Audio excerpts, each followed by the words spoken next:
तो हेलो दोस्तों, आप सभी का स्वागत है आपके अपने यूट्यूब चैनल सक्सेस ट्यूशन के सर पर। दोस्तों मैं हूं चंद्रफूल सर और आज आप लोगों के लिए बहुत ही इम्पॉर्टेंट वीडियो फिर एक लेकर के आ गया हूं, जो कि आपके एग्ज़ाम के लिए अति महत्वपूर्ण है। तो इस वीडियो को ज़रूर देखें अगर आपको भी इस वर्ष एग्ज़ाम देना है तो चलिए आज हम लोग सब्जेक्टिव प्रश्नों को हल करेंगे और सीखेंगे, जो कि बहुत ही महत्वपूर्ण है आपके लिए। तो आइए हम लोग सोल्यूशन देखते हैं। सबसे पहले यहाँ देखते हैं कि मान निकालें। और हाँ, यदि इस तरह का और भी आप वीडियो देखना चाहते हैं और अपना एक अच्छा रिजल्ट लाना चाहते हैं तो इस चैनल को सब्सक्राइब करके लाल बटन को दबा करके बेल आइकन को भी दबा दीजिएगा, जिससे कि जितना भी मैं वीडियो डालूं तो उसका नोटिफिकेशन आपको सबसे पहले मिले। चलिए शुरू करते हैं। तो यहाँ देख रहे हैं कि कहता है कि मान निकालें, यहाँ बोलेगा कि सरल करें। तो सबसे पहले हम लोग क्या करेंगे, अंदर से इसको हल करते चले आएंगे। यानी tan इनवर्स, देखिए ध्यान से, 2 cos 2 sin इनवर्स। अब हम लोग ये ढूंढेंगे कि साइन में कितना डिग्री का मान 1/2 होता है। अगर tan रहता तो tan में ढूंढते, कॉट रहता तो कॉट में ढूंढते। तो यहाँ पर देख रहे हैं कि साइन है तो साइन में ही ढूंढेंगे कि कितना डिग्री का मान 1/2 होता है। तो हम जानते हैं कि साइन π/6 यानी साइन 30 डिग्री का मान 1/2 होता है। तो 1/2 की जगह पर हम लोग लिख दिए π/6। चलिए अब हम लोग आगे हल करेंगे। तो tan इनवर्स 2 cos 2, अब देखिए साइन इनवर्स साइन, तो ये समाप्त हो जाएगा और बचेगा केवल π/6, है ना, ये बचेगा π/6। तो यहाँ हम लोग क्या लिखेंगे, इंटू π/6। अब हम लोग आगे देखते हैं, कट जाएगा ये 2 तिया के 6, यानी tan इनवर्स 2 cos, अंदर क्या बच गया π/3। अब हम लोग इसको हल कर लेंगे तो क्या हमें मिलेगा आगे, tan इनवर्स 2 और cos π/3 लिखने का मतलब कि 60 डिग्री। तो cos 60 डिग्री का आपको मान पहले से पता होगा कि सर 1/2 होता है। अब देखिए 2 से 2 कट जाएगा तो क्या बचेगा एंगल में इसका, tan इनवर्स 1। और हम लोग जानते हैं कि tan इनवर्स है ना 1, अब बाहर में तो tan है तो हम लोग tan में ही ढूंढेंगे कि tan कितना डिग्री का मान 1 होता है। तो tan 45 डिग्री का मान 1 होता है। तो tan π/4 हम लोग लिख सकते हैं। अब tan इनवर्स एक बिना tan में है तो समाप्त हो जाएगा, बच जाएगा आपका आंसर π/4 और यही आपका आंसर हो गया, यानी π/4। चलिए बढ़ते हैं हम लोग अगले सवाल की ओर, तब तक आप लोग इसको नोट कर लीजिए।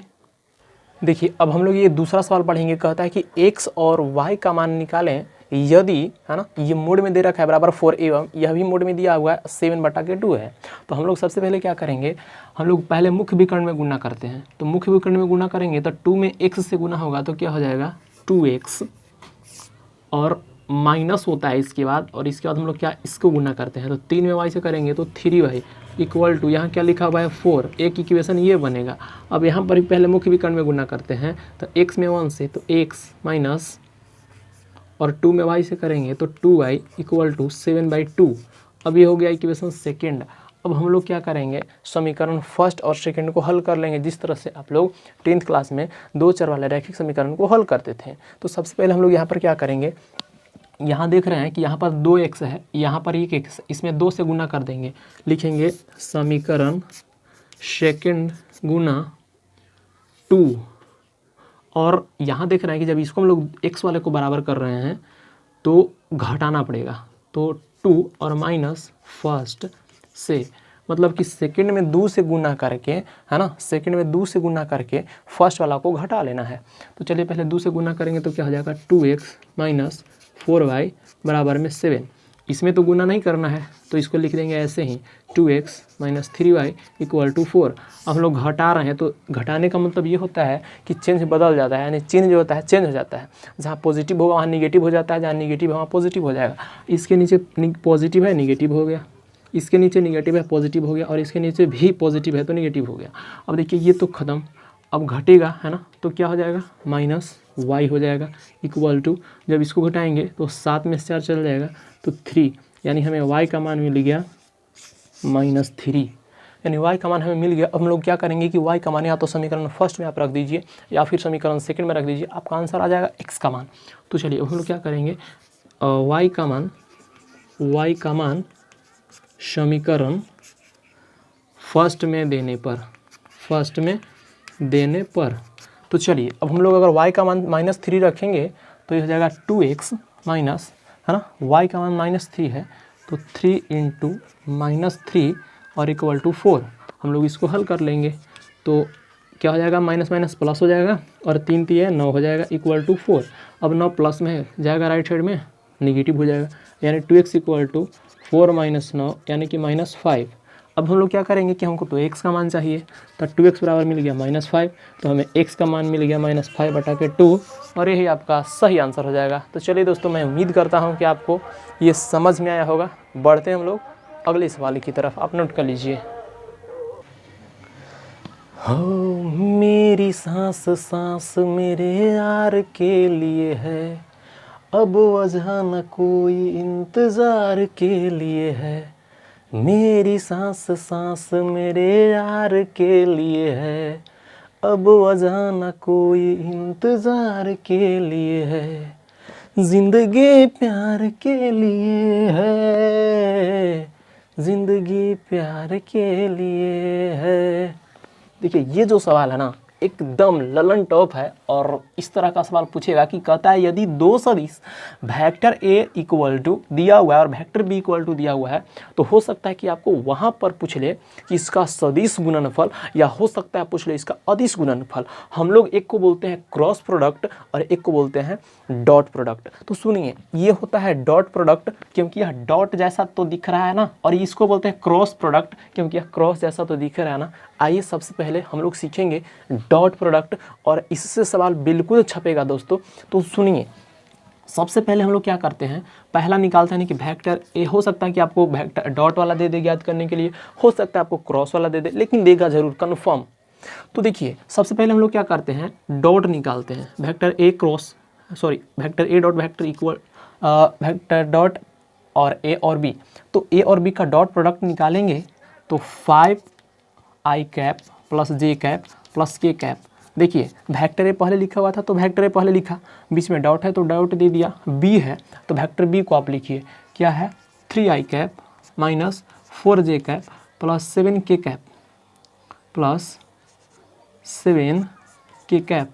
सुनिए, डॉट प्रोडक्ट में क्या करते हैं कि आई के साथ केवल गुना कर लेते हैं, जे को जे के साथ और के को के के साथ गुना करते हैं बस। यानी आई को आई के साथ, जे को जे के साथ और के वाले को के के साथ, क्योंकि आपने एक गुण पढ़ा होगा i dot i equal to 1 होता है, j dot j equal to 1 होता है और के डॉट के इक्वल टू 1 होता है। तो यानी कि, और हाँ यह भी पढ़ा होगा आपने कि आई क्रॉस जे डॉट, यानी कि आई और जे मतलब विषम रहेगा, मतलब एक समान नहीं रहेगा तो उसका मान 0 हो जाता है।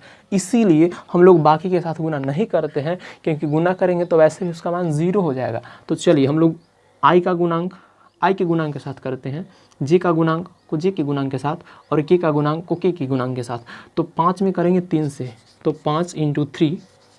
अब देखिए जे के आगे गुणांक 1 है प्लस 1 है इंटू, अच्छा इसके आगे देखिए तो कि -4 है तो -4 रखेंगे, के आगे प्लस में 1 है गुणांक और इसके के आगे प्लस में 7 है तो गुना कर देंगे।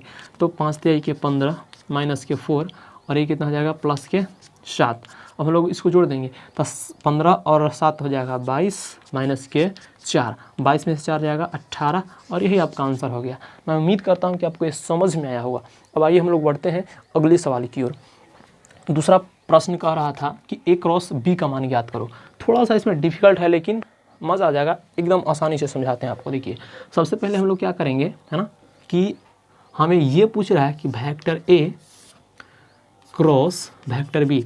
सबसे पहले आपको क्या करना है, इसके लिए मोड डालना है ना, ऊपर में लिखना है आई कैप जे कैप और के कैप।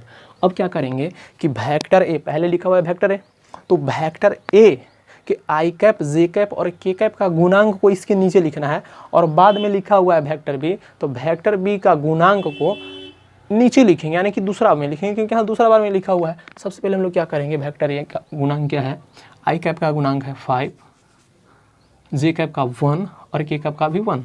अब वेक्टर बी का गुणांक क्या क्या भैया, तो 3 - 4 7। फिर मोड डालेंगे, अब हम लोग एक नियम पढ़े थे ढकवा नियम। ढकवा नियम क्या कहता है सर? ढक करके ज्ञात करते हैं हम लोग मान को, है ना। तो ढक के कैसे ज्ञात करेंगे, सुनिए ध्यान से।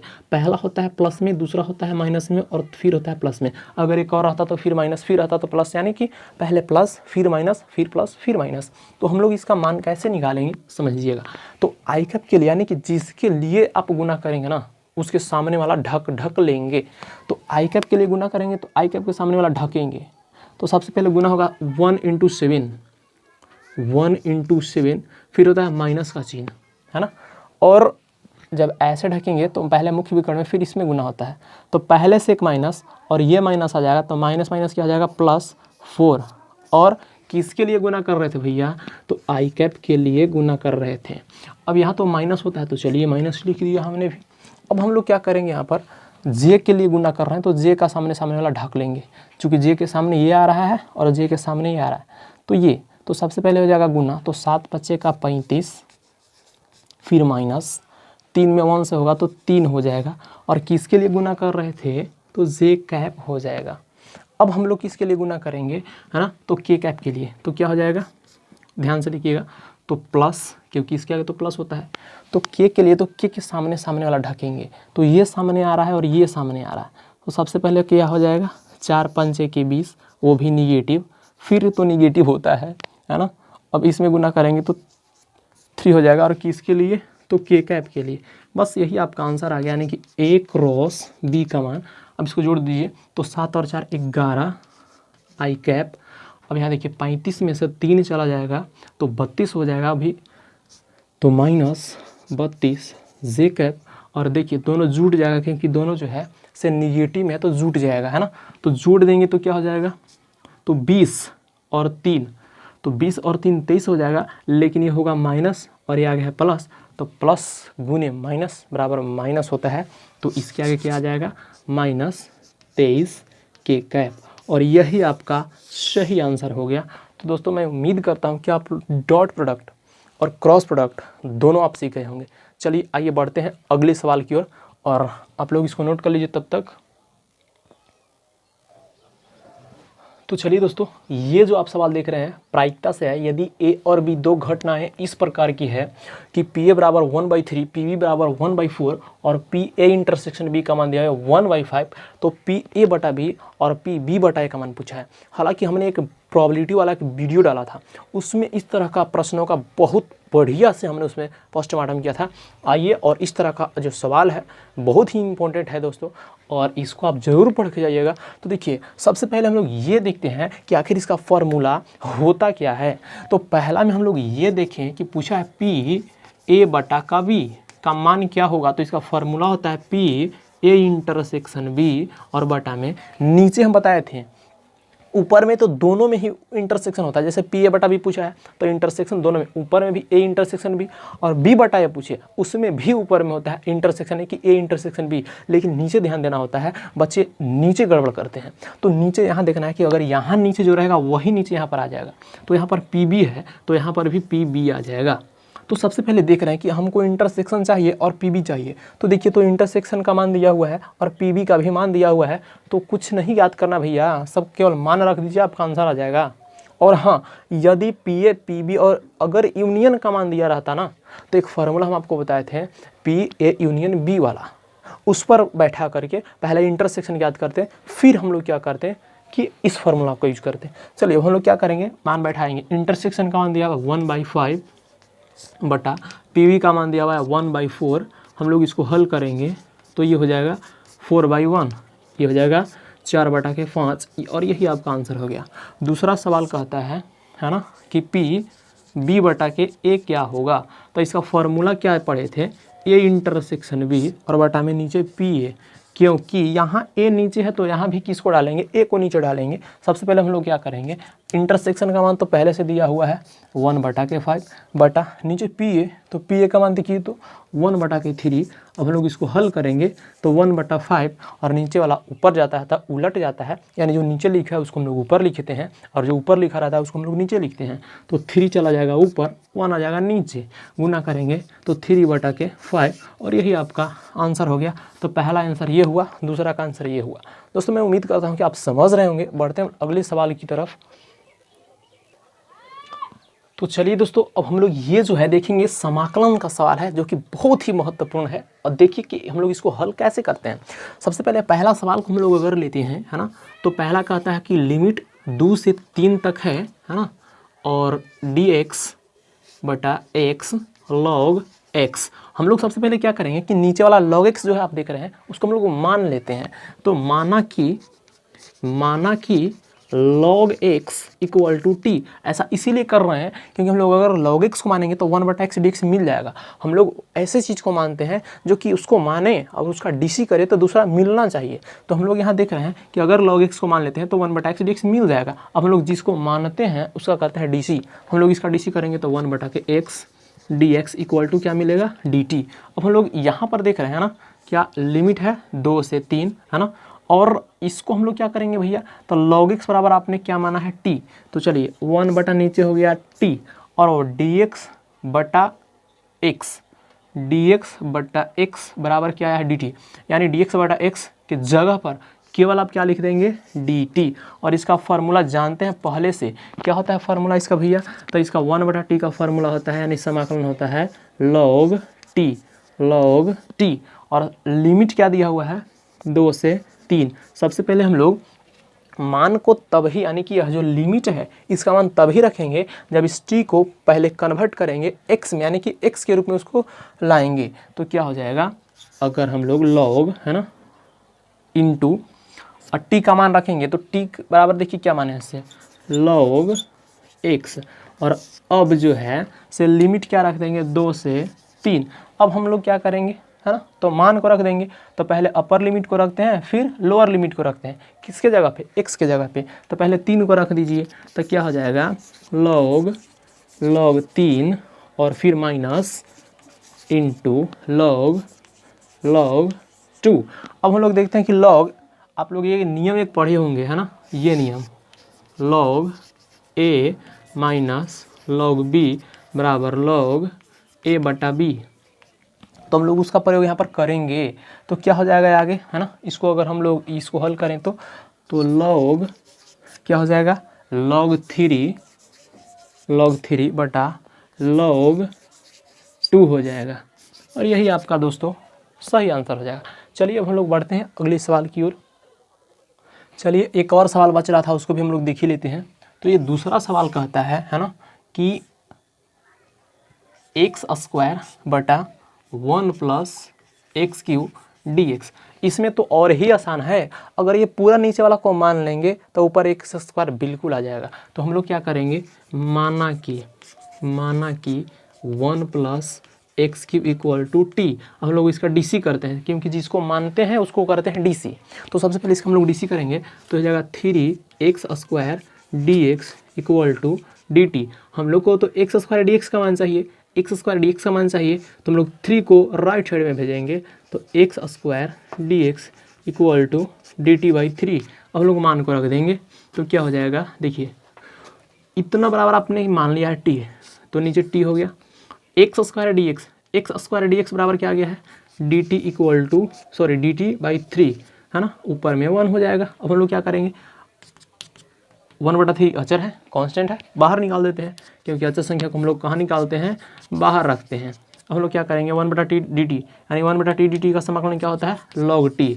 तो 1/3 log t और एक प्लस में कांस्टेंट होता है k, क्योंकि यह अनिश्चित समाकलन है और यह निश्चित समाकलन था, इसलिए हम लोग इसमें कांस्टेंट का प्रयोग नहीं किए। और यह अनिश्चित समाकलन है और यह जो अनिश्चित समाकलन होता है उसमें लोग कांस्टेंट का प्रयोग करते हैं। तो हम लोग क्या करेंगे, देखिए यहाँ पर हम लोग t का मान रख देंगे तो 1/3 log और t, तो t बराबर क्या माने थे भैया 1 + x³ और प्लस में क्या हो जाएगा k, और यही आपका फाइनली आंसर हो गया। चलिए दोस्तों, तो मैं उम्मीद करता हूँ कि आपको यह समझ में आया होगा जो भी आज बताए हैं। और इस तरह का और भी वीडियो मैं अगले क्लास में लेकर के आऊँगा, जो कि आपके लिए एग्ज़ाम के लिए बहुत ही महत्वपूर्ण साबित होगा। तो यदि इस चैनल पर नए हैं तो चैनल को, लाल बटन को दबाकर सब्सक्राइब जरूर कर लीजिएगा और अपने दोस्तों के पास भी शेयर कर दीजिएगा, जिससे कि उनको भी फ़ायदा मिल सके। तो चलिए, मैं अगले जो वीडियो मैं लेकर के आऊँगा अवकलन और समाकलन से लेकर के आऊँगा, जो कि सबसे ज़्यादा सवाल पूछा जाता है उससे। तो मिलेंगे नेक्स्ट क्लास में। आज के लिए बस इतना ही। जय हिंद।